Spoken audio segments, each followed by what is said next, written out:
Sixers keep lead, dominate Spurs in 97-78 win. At what point is it acceptable to feel comfortable with a Sixers lead? With a 12-point lead after the first quarter? A 50-31 lead at halftime? What about an 80-55 advantage during the third quarter? The Sixers have watched sizable leads vanquish in less than a quarter's time, their demise often dictated by the accumulation of turnovers. With 3 minutes left in Friday night's game against the Spurs, in San Antonio, Sixers coach Brett Brown inserted little-used center Richaun Holmes, two-way shooting guard James Young and 10-day point guard Larry Drew II into the lineup. This was not one of those nights. The Sixers won 97-78, and it was never close. Our defense was huge, Sixers forward Justin Anderson told NBC Sports Philadelphia after the game. We knew this was going to be a tough one to get here in their place. Tough. The Sixers had lost 13 in a row to the Spurs in San Antonio, the last win coming in January 2004. How long ago was that? Anderson was 10 years old, and the Sixers started a lineup including Eric Snow, Greg Buckner, Glenn Robinson, Kenny Thomas, and Derek Coleman. This wasn't the Bulls or the Grizzlies, either. The Spurs have battled injuries all season and were without star forward Kawhi Leonard on Friday, but San Antonio has been without Leonard for most of the season and still are 32-19 and third in the Western Conference standings.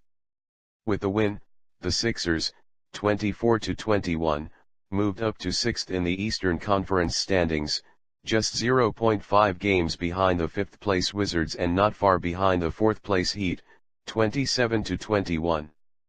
They've won 9 of their last 11 games, 5 of those without J.J. Redick and 1 without T.J. McConnell. Also, the Sixers swept the season series with the Spurs, and this one was a blowout. That's big, it's for Philly, said Anderson, who scored 12 points off the bench. We're on a roll right now and we just want to keep rolling. The Sixers truly dominated in all facets of this game. They had 1 turnover at halftime, and finished with 23 assists to 9 turnovers, and one of those came from Drew at the very end of the game. 7 Sixers scored at least 7 points, they out-rebounded the Spurs 50-36, forced 5 steals and blocked 4 shots. The Spurs shot 3 of 24 on 3-pointers. We played good defense. Our first half defense was excellent, Brown told reporters after the game. When they started to make a mini run in the second half, we responded. Our defense was the thing that stood out most to me. Said Spurs coach Greg Popovich, I thought Philly was great, they were physical. Brett's got them really executing well and playing with confidence. They did it on both ends of the floor. Their defense got us on everything and our defense wasn't great.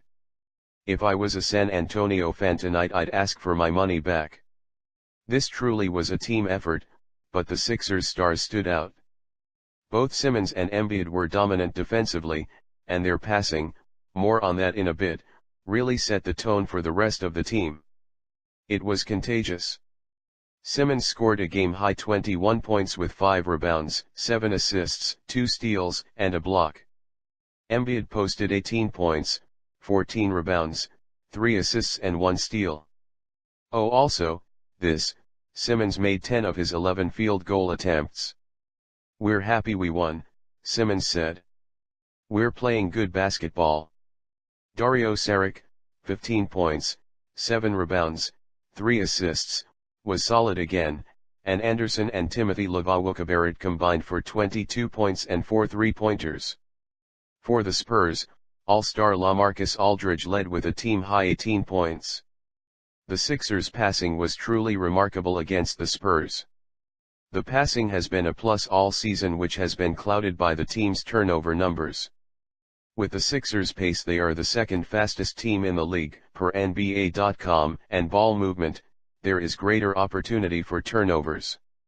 Anyway, that wasn't even relevant for Friday night, because the Sixers didn't turn the ball over much and the impressive passing wasn't just limited to Simmons, Embiid, and Saric. Reserve center Amir Johnson even got in on the fun.